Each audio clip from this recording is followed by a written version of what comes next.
हमहा एहि देश की चिन्है छी तऽ एहिमे सबसे बड़का योगदान पृथ्वीनारायण शाह के रहल। नमस्कार, प्रणाम। हम शिवानी अपने के स्वागत करैत छी। नेपाल में रहल हरेक नेपाली के बुझल अछि कि पृथ्वीनारायण शाह उनका राष्ट्र निर्माण या राष्ट्र निर्माता के रूप में उनका चिन्हल जाइत अछि। जहिया नेपाल छोट राज्य में विभाजन 22 या 24 ओहि सबके एकीकृत एकटा अलग देश निर्माण भेल अछि, ओ आधुनिक नेपाल रहल अछि। आइ उस 27 गते हुनकर जयंती मना रहल अछि। अखन हम सब जनक चौक पर छी, दर्शक अपने सब देख सकै छियै कि एहि संबंध में जे नेपाली सब छै जयंती मनाबऽ के लेल पूरा ढोल पिपही संग उपस्थित छै, तऽ हुनका सबसे बातचीत एखन हमरा सबके संग में प्रकाश जंगराना जी छथि, हुनका से बातचीत करै छी। अनि तपाईहरु चाहिँ किन भेला हुनुभयो यहाँ?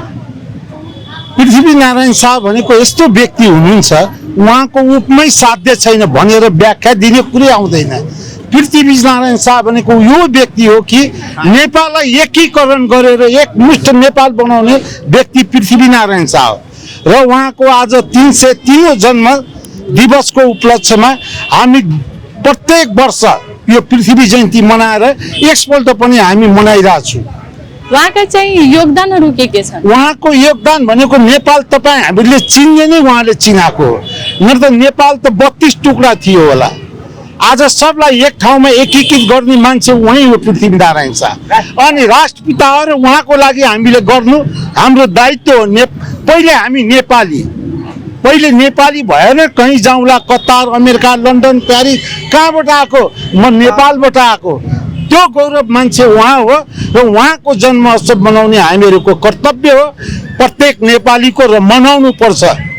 र यो गणतन्त्र सरकारवादीहरूले उहाँको बिदा पनि दिएको थिएन, गत वर्षदेखि बिदा दिने चलन गरेको छ। यसपल्ट त शनिबारै अलरेडी पर्यो, त्यति भ्यालु नै भएन, अलरेडी बिदा छ। यसको लागि मनाउँदैछौँ हामी। उहाँको योगदानबाट हामी नेपाली के सिक्न सक्छौँ? हामी उहाँको योगदानले नेपाल भनेर पहिचान दियो, त्योभन्दा ठुलो के चाहियो? आमाको पेटबाट 9 महिना बसेर जन्मिएपछि नाम हुन्छ नि, आमा बाउले नारायण गरेछ, फल्ना चिल्ला कुल्ला भन्ने। त्यस्तो उहाँले त सब नेपालीलाई उत्साह बढाएर नेपाललाई एकत्र राखेर एउटा सिङ्गो नेपाल बनाइदिनु भयो। अनि पहिला चाहिँ नेपालको अवस्था कस्तो थियो? अनि उहाँले अब पहिलेको नेपालको अवस्था त कस्तो छ र अहिले गणतन्त्रवादीले के गरिदिएको छ भनेर तिमी हामीलाई संहिता किन चाहिएको? यो देशमा 4वटा सर्टिफिकेट चाहिने, एउटा नेपालीलाई त एउटा सर्टिफिकेटले पुगिहाल्यो नि। नेपाली नागरिकतामा तिमीहरूको पहिचान, मेरो बाबुबाजेको पहिचान एउटा लेख्थ्यो नि वंश भनेर। अब अहिले के राष्ट्रिय परिचय त्यसको के भ्यालु? बाउको हो आमाको हो केही थाहा छैन, राष्ट्रिय परिचय त बनाइदिएको छ। पहिले हाम्रो पुर्खौलीहरूको नियम त थियो नि, बाउबाजेकोमा नागरिकतामा थियो वंशज भनेर। अब अहिले छ राष्ट्रिय परिचय पत्रमा। एउटा मान्छेलाई 3वटा सर्टिफिकेट चाहिने, राष्ट्रिय परिचय पत्र यही देशमा चाहिने, नागरिकता यही देशमा चाहिए, भोटर परिचय पत्र यही देशमा चाहिए। कहाँ जान्छ यो देश? तिमी हामीले संहितामा गएर के पायो? कोही जान्छ यहाँका मान्छे? नागरिकता जिल्ला प्रशासनले दिएको छ, कानुनको अदालती कुरा अदालतले हेरिदिएको छ, जिल्ला परिकारले शान्ति सुरक्षा दिने किन चाहियो हामीलाई संहिता? अनि उहाँले बनाउनु भएको नेपाल चाहिँ कस्तो थियो होला? उहाँले बनाएको नेपाल सुन्दर नेपाल थियो, एकमात्र संसारको हिन्दू राष्ट्र थियो। त्योभन्दा विकल्प के चाहियो? हामी 84% हिन्दूहरूको लागि। आज अरबमा आफ्नो मुस्लिम कन्ट्री भनेर भन्छ, क्रिस्चियनले आफ्नो कन्ट्री भन्छ। हामी हिन्दूको पनि दायित्व होइन, हामी हिन्दू राष्ट्र चाहियो भन्ने अधिकार होइन हाम्रो? हामीले आफ्नो अधिकार माग्दा अधिकार खोजिदिने, केही व्यक्तिहरूले संसदमा ताली बजाएर डलर खाएर हिन्दू राष्ट्र उडाइदिने। अनि अहिले चाहिँ के परिवर्तन आएको छ? अहिले परिवर्तन आएन। गणतन्त्रले देशलाई गरिबी हालतमा पाएर सबको छोराछोरी विदेश बाहेक कहीँ छैन। सब नोकरी चाकरी गर्नलाई जो पनि गयो, मेरो दाजुभाइ पनि भन्छ विदेश जाउँ, छिमेकीकोलाई पनि सोधे नि विदेशै जाउँ। अनि यो देश प्रगति कहाँ गर्ने? उन्नति छैन, खर्च त्यतिकै छ, सरकारले केही हेरिदिँदैन। अनि यो गणतन्त्र चाहियो किन त? गणतन्त्र र संहिताको हामीलाई त खाँचै छैन। अनि उहाँको जयन्तीमा तपाईहरुले के गर्नुहुन्छ? यो जयन्तीमा हामीले यहाँ अब शान्ति सुरक्षा यसरी परिक्रमा घुमेर कोण सभा गरेर फेरि रात साँझमा दीप प्रज्वलन गरेर उहाँको प्रत्येक साल गरे चाहिँ यो साल पनि त्यसरी गर्छौँ हामीहरू। कति समय लाग्छ होला यसमा? अब यसरी घुमेर आएर एक अनि पूर्ण सभा गरेर अनि यहाँ चाहिँ अब 1.5 घन्टा लाग्छ, साँझमा चाहिँ दीप प्रज्वलन गर्छ। हमर नाम चौकी यादव भेल।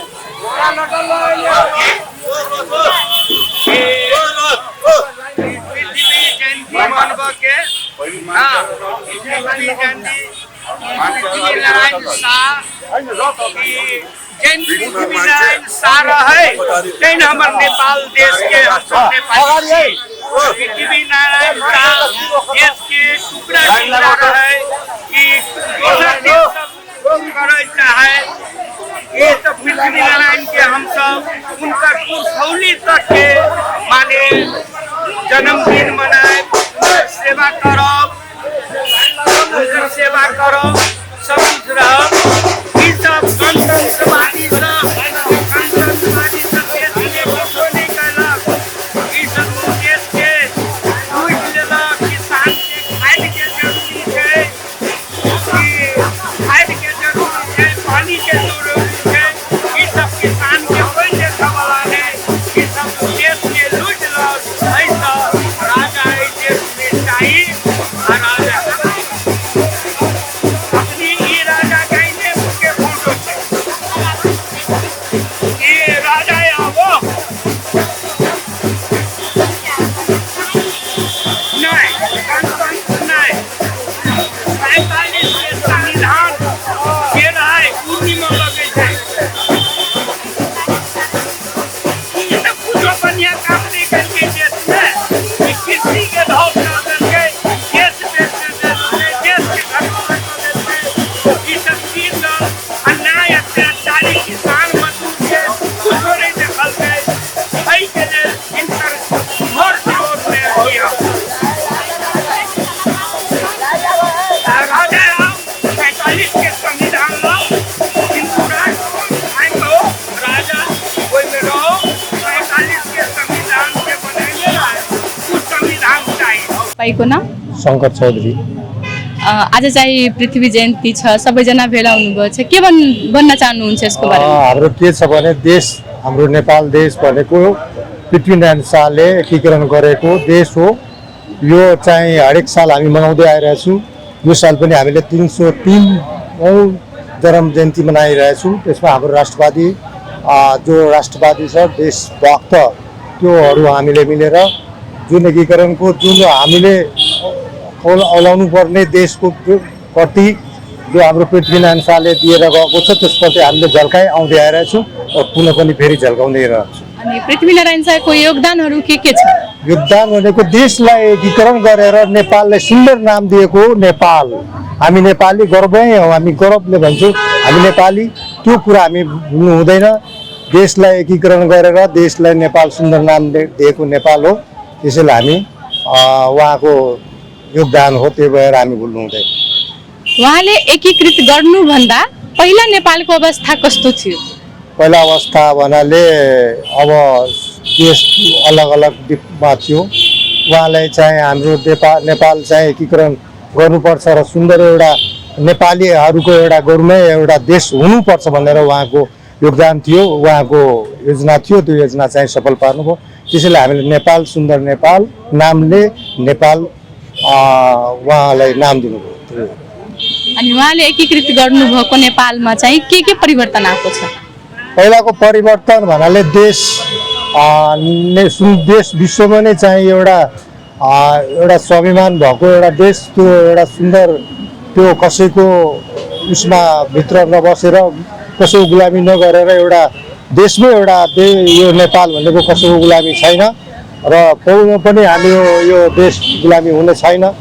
र अहिलेको अवस्थामा देश राज संस्थालाई पछ्याएर चाहिँ यो के अरे प्रजातन्त्र आएको हो। त्यो प्रजातन्त्रमा अब त्यो कसैले नाम नलिए पनि हाम्रो यो राजनेताहरूले, तर पनि हाम्रो यो जुन राष्ट्रवादी हो हामीले भुल्नु हुँदैन। यो राष्ट्रको लागि आउँदो केही दिनमा हाम्रो धर्म, यो हिन्दू धर्म राज संस्था पुनः आउँदैछ भनेर मैले चाहिँ यहाँलाई विश्वास दिलाउन चाहन्छु। अनि पृथ्वीनारायण शाहको जति पनि पोस्टरहरू हुन्छ नि त्यसमा चाहिँ उहाँको यस्तै नै फोटो हुन्छ। यसको उद्देश्य के हो?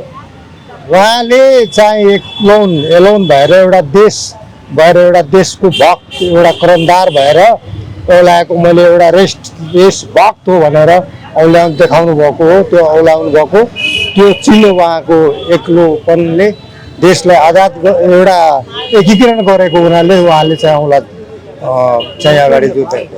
अहिले तपाईँले भन्नुभयो देशभक्त होइन, देशभक्त बन्न के गर्नुपर्छ? देशभक्त बन्नलाई एउटा देशप्रति माया हुनुपर्छ, जनताप्रति माया हुनुपर्छ। हाम्रो जसको प्रति देशप्रति माया छैन, जनताप्रति माया छैन, त्यो राष्ट्रवादी होइन, देशभक्ति पनि होइन, देशभक्ति हो।